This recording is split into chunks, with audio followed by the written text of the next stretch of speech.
Πάμε εμείς τώρα να αλλάξουμε θέμα σε ένα θέμα το οποίο απασχολεί πάρα πολύ κόσμο όμως που μας παρακολουθεί. Τι αλλάζει στις συνταγογραφήσεις φαρμάκων και τι γίνεται επίσης με τις ελλείψεις. Είναι κοντά μας ο κύριος Τσίριμπης, είναι Γενικός Γραμματέας του Φαρμακευτικού Συλλόγου της Κορινθίας. Καλησπέρα σας, σας ευχαριστούμε πάρα πολύ. Καλησπέρα σε εσάς και στο κοινό σας και εμείς ευχαριστούμε. Να είσαστε καλά. Είδαμε ανακοινώσεις λοιπόν από τον Υπουργό Υγείας, τον κύριο Άδωνη Γεωργιάδη, ότι θα αλλάξουν λίγο τα πράγματα στο κομμάτι που αναφέραμε, στο κομμάτι των συνταγογραφήσεων. Για πείτε μας περισσότερα.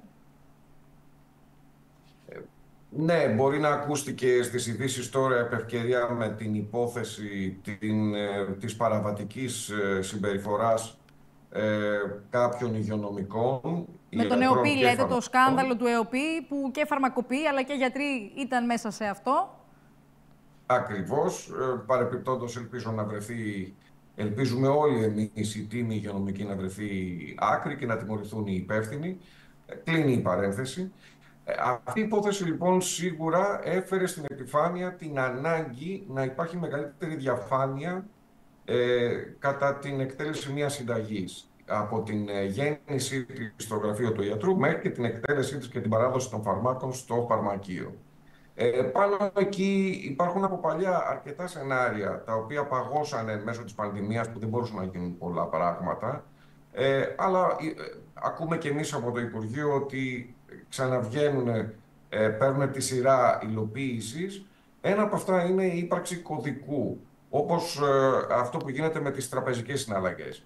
Υπάρχουν και άλλες εναλλακτικές, δεν ξέρουμε ποιο θα επικρατήσει τελικά, ευχόμαστε όμως και θα είμαστε πάντα έτοιμοι να δώσουμε τις ιδέες μας στο Υπουργείο, ώστε ό,τι γίνει να είναι πρακτικό, εύκολο, σίγουρα να διασφαλίζει το σύστημα ολόκληρο, αλλά να είναι πρακτικό και εύκολο και για τους ασθενείς, για να μην ταλαιπωριούνται στα φαρμακεία. Έχετε απόλυτο δίκιο, γιατί μιλάμε και για ηλικιωμένους ανθρώπους, μιλάμε και για ανθρώπους που δεν έχουν καθόλου άμεση πρόσβαση με την τεχνολογία. Από εδώ και στο εξής όμως είπε ο κύριος Γεωργιάδης ότι μόνο ηλεκτρονικά η συνταγογράφηση, μάλλον για να περνάει από κάποιο έλεγχο, φαντάζομαι.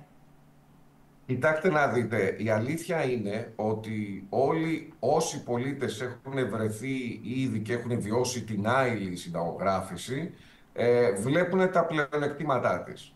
Το λάθος, σε εισαγωγικά λάθος, αυτό που κατ' εμάς έπρεπε να γίνει εξ αρχής ήταν να μπουν όλοι αυτόματα στην άειλη συνταγογράφηση και να ξεκινήσει ένας εντατικός έλεγχος για την πιστοποίηση των κινητών τηλεφώνων.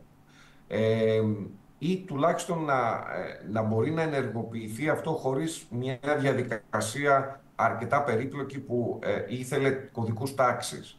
Αυτό καθυστέρησε πάρα πολλούς ανθρώπους που δεν είναι εξοικειωμένοι με την τεχνολογία να γραφτούν στην άειλη, ενώ αν γινόταν πιο εύκολη η διεργασία θα είχε γραφτεί το σύνολο του πληθυσμού μέχρι τώρα, από το 2021, θα είχαμε όλο αυτό το χρόνο να πιστοποιηθούν τα κινητά τηλέφωνα του κάθε ασθενούς και σίγουρα θα είχαμε κάνει πιο γρήγορα βήματα προς το ζητούμενο που είναι η διαφάνεια και η ασφάλεια των συναλλαγών και της παράδοσης των φαρμάκων.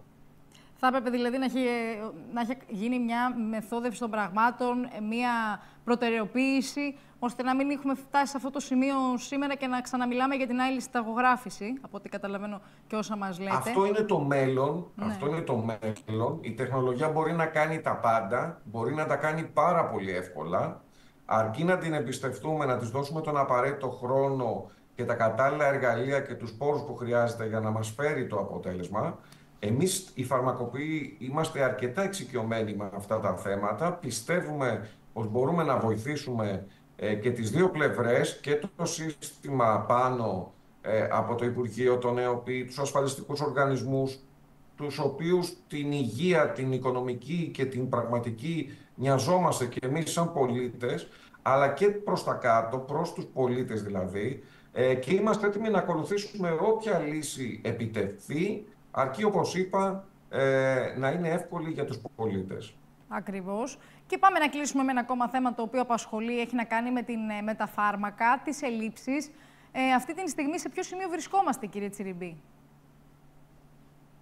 Οι ελλείψεις είναι ένα θέμα που μας απασχολεί πάρα πολλά χρόνια πλέον. Δεν είμαστε σε καλό σημείο αυτή τη στιγμή, παρόλο που έχουν γίνει αρκετά βήματα και έχει εκτονωθεί η τραγική κατάσταση που ζήσαμε πριν 1-2 χρόνια, διότι και δεν είμαστε σε ένα πολύ καλύτερο σημείο από όσο είμαστε τώρα, διότι έχουν επιτραπεί ξανά οι εξαγωγές. Ήταν ένα πράγμα το οποίο μας έφερε πίσω. Κάνουμε ό,τι μπορούμε εμείς οι φαρμακοποιοί για να εξασφαλίζουμε εγκαίρως τα φάρμακα στον ασθενή, αλλά δεν είναι πάντα εύκολο. Δεν μας βοηθάνε διάφορες ελλείψεις κάποιων ρυθμίσεων που θα χρειάζονταν για να κινείται πιο καλά το σύστημα. Δεν μας βοηθάει το ότι κλειδώνονται συγκεκριμένα φάρμακα που μπορεί να βρεθούν σε έλλειψη και όμως αυτά γίνονται απαιτητά από τους συνταγογράφους ή γιατρούς. Δεν μας βοηθάει ότι ο κόσμος ακούει ξαφνικά ότι έχει έλλειψη το φάρμακό του και τρελαίνεται, λες και δεν υπάρχει κάποια άλλη επιλογή την οποία μπορεί να είχε πάρει και ο ίδιος κατά το παρελθόν. Όλα αυτά μπερδεύουν πάρα πολύ την κατάσταση. Θα μπορούσε να είναι πολύ καλύτερη σε πρακτικό επίπεδο. Όμως γίνονται προσπάθειες. Εμείς κάνουμε ό,τι μπορούμε. Καλούμε τον κόσμο να εμπιστεύεται το φαρμακοποιό του, να κάνει μια προσπάθεια να δει αν έχει πραγματική ανάγκη ένα φάρμακο συγκεκριμένο ή αν έχει πάρει κατά το παρελθόν σε κάποια άλλη έλλειψη κάποιο άλλο ίδιο, σε συνεννόηση με τον γιατρό του, σε συνεννόηση με τον φαρμακοποιό του, έτσι ώστε να μην δημιουργείται πανικός, και φυσικά να διορθώσει το Υπουργείο κάποιες υποθέσεις με συμμετοχές που πραγματικά έχουν στενάξει τον κόσμο και θα πρέπει να έρθουν σε λογικά επίπεδα. Ευχαριστούμε πάρα πολύ, κύριε Τσιριμπή, για το χρόνο σας αρχικά, για όλες τις πληροφορίες που μας δώσατε και σε εμάς αλλά και στους τηλεθεατές μας. Πολύ σημαντικές. Σας ευχαριστούμε και πάλι. Καλή συνέχεια και εμείς ευχαριστούμε.